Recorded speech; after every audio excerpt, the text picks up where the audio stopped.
നിങ്ങൾ പൂട്ടിപ്പോകും. അതുകൊണ്ട് ആരംഭത്തിൽ തന്നെ പറഞ്ഞുതരാണ് അല്ലദീന യുഅ്മിനൂന ബിൽ ഗൈബ്.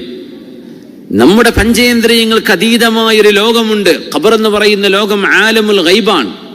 നമുക്കൊരു കുഴിയെ കാണാൻ പറ്റും. ആ കുഴി അങ്ങ് മൂടിക്കഴിഞ്ഞ് മുഅ്മിനീങ്ങൾ അവർക്ക് വേണ്ടി ദുആ ചെയ്ത് മൂടിക്കഴിഞ്ഞാൽ അവിടെ തുടങ്ങുന്നൊരു ലോകമുണ്ട്. ആ ലോകം എന്താണ് എന്ന് മഹാനായ അഷ്റഫുൽ ഹഖ് സ്വല്ലല്ലാഹു അലൈഹി വസല്ലം വഹീന്റെ വെളിച്ചത്തിൽ പറഞ്ഞു തന്ന ഹദീസുകൾ അതനുസരിച്ച് നമുക്കതിനെ വ്യാഖ്യാനിക്കാൻ പറ്റൂ.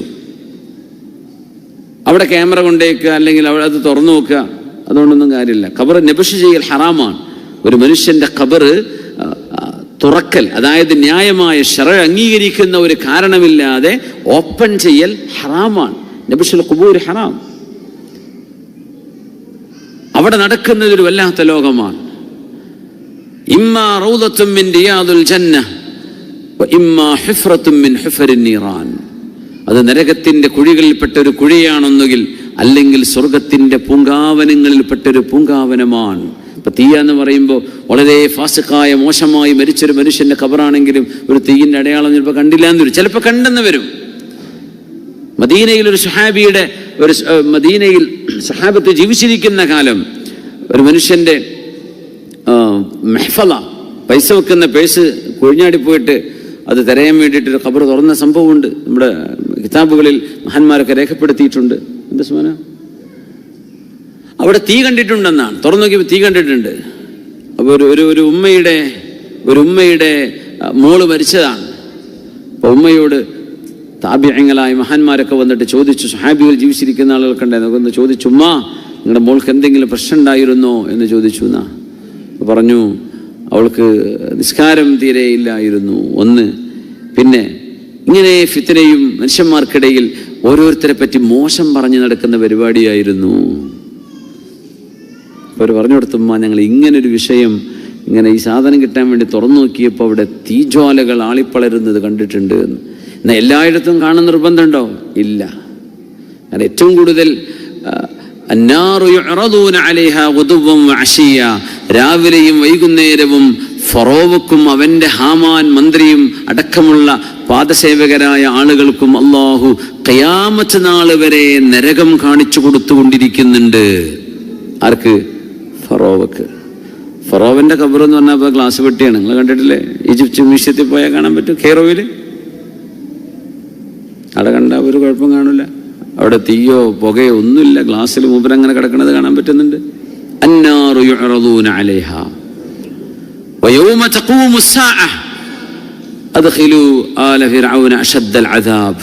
ഖിയാമത്ത് നാളായി കഴിഞ്ഞാൽ അല്ലാഹുവിന്റെ ഏറ്റവും വലിയ അദാബിലേക്ക് ഫിർഔനും കൂട്ടരെയും കൊണ്ടുപോകണമെന്ന് അല്ലാഹു പറയുന്നു.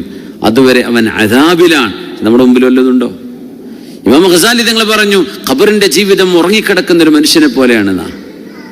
നമ്മുടെ തൊട്ടിപ്പുറത്തെ കട്ടിൽ ഉറങ്ങുന്നുണ്ടാവും. ആ മനുഷ്യൻ ചിലപ്പോൾ പക്ഷെ കാട്ടിലൊക്കെ പെട്ട് വല്ല സിംഹവും പിന്നാലെ കൂടി ഓടിക്കതച്ച് തളർന്ന് ദാഹിച്ചവശനായി നിലവിളിച്ച് ആർത്തട്ടഹസിച്ച് മരണത്തെ മുന്നിൽ കണ്ടുകൊണ്ടിരിക്കുക. കാരണം ഇപ്പുറത്തുള്ള ആൾ കൂർക്കം വെച്ച് ഉറങ്ങണ്ടാവും, അറിയുന്ന പോലും ഉണ്ടാവില്ല.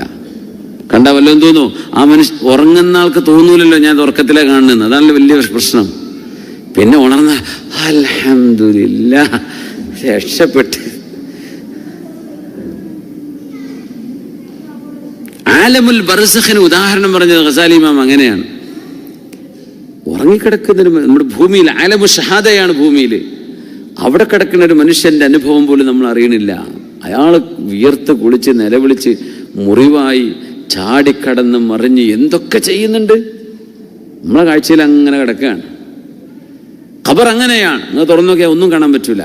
പക്ഷേ അഷ്റഫുൽ ഖൽഖായ റസൂലുള്ളാഹി സ്വല്ലല്ലാഹു അലൈഹി വസല്ലം തങ്ങൾ പറഞ്ഞു, അതൊന്നുകിൽ നരകത്തിന്റെ ഒരു കഷ്ണമാണ്, അല്ലെങ്കിൽ അത് സ്വർഗത്തിന്റെ കഷ്ണമാണ്. ഇതല്ലാതെ വെറുതെ കിടക്കുന്ന സ്ഥലമല്ല അത് ആലമുൽ ഗൈബാണ്. നമ്മുടെ പഞ്ചേന്ദ്രിയങ്ങൾക്ക് ആക്സസ് ഇല്ലാത്തൊരു ലോകമാണ്. അത് വിശാലമാക്കപ്പെടുന്ന ലോകമാണ്. അപ്പൊ വിശാലമാക്കുമ്പോൾ അടുത്തുള്ള ആളുടെ ഖബർ ഇതാവൂലേ? പണ്ടൊരാളങ്ങ് തമാശയൊക്കെ പറഞ്ഞിരുന്നു. തമാശക്ക് ലക്കുലാകാനൊന്നുമില്ലല്ലോ. എടാ, എൻ്റെ ഉമ്മാൻ്റെ ഖബർ വിശാലാക്കാൻ വേണ്ടി ദോരക്കല്ല എൻ്റെ അപ്പുറത്ത് കിടക്കണത്, ഉപ്പാൻ്റെ ഖബർ ഇറങ്ങിപ്പോവും എന്നാ പറഞ്ഞു. അടുത്തുള്ള ആളുടെ ഖബറിന് ഒന്നും സംഭവിക്കൂല. ഈ ഒരു മനുഷ്യന്റെ ഖബറിനെ മാത്രം കണ്ണെത്താ ദൂരത്തേക്ക് വിശാലമാക്കാൻ അള്ളാഹുവിന് കഴിയും. ഒരു മയ്യിത്ത് അവിടെ മരിച്ചു കഴിഞ്ഞാൽ യുഖ്ഇദാനിഹി വയുജ്ലിസാനിഹി ഫയസ്അലാനി, മുൻകർ നക്കീർ അലൈഹിമുസ്സലാത്തു വസ്സലാം ഖബറിൽ കിടക്കുന്ന മനുഷ്യനെ എഴുന്നേൽപ്പിച്ച് ഇരുത്തുമെന്നാണ്. യുഖ്ഇദാനിഹി, എങ്ങനെ? ചെരിഞ്ഞ് മനുഷ്യനെ കടത്താനേ സ്ഥലം ഉണ്ടാവുള്ളൂ അവിടെ. ഒന്ന് ഇപ്പുറത്തേക്കൊന്ന് സ്ഥലം മാറട്ടെ എന്ന്, സൈഡ് മാറട്ടെ എന്ന്, ചെരിയട്ടെ എന്ന് പറഞ്ഞാൽ പോലും ചെരിയാൻ കഴിയൂല, ജീവണ്ടെങ്കിൽ തന്നെ. അതാണ് ഖബറ്. ആ ഒരു ലോകത്ത് പിടിച്ച് ഇരുത്തിയിട്ടാണ് ചോദ്യം. മുൻകർ നക്കീർ അലൈഹിസ്സലാമിന്റെ ചോദ്യം ഫയുഖ്ഇദാനിഹി വയുജ്ലിസാനിഹി മർ റബ്ബുക വമൻ നബിയുക വമാ ദീനുക വമാ ഇമാമുക വമാ ഖിബ്ലതുക. ഈ ചോദ്യങ്ങൾ നൽകുന്നത് ഇരുത്തിയിട്ടാണെന്നാണ്. അവിടെ ഇരിക്കാൻ സ്ഥലമുണ്ടോ? ഉണ്ട്. ഇത് ആലമുൽ ഗൈബാണ്, ഗൈബിയായ ലോകമാണ്.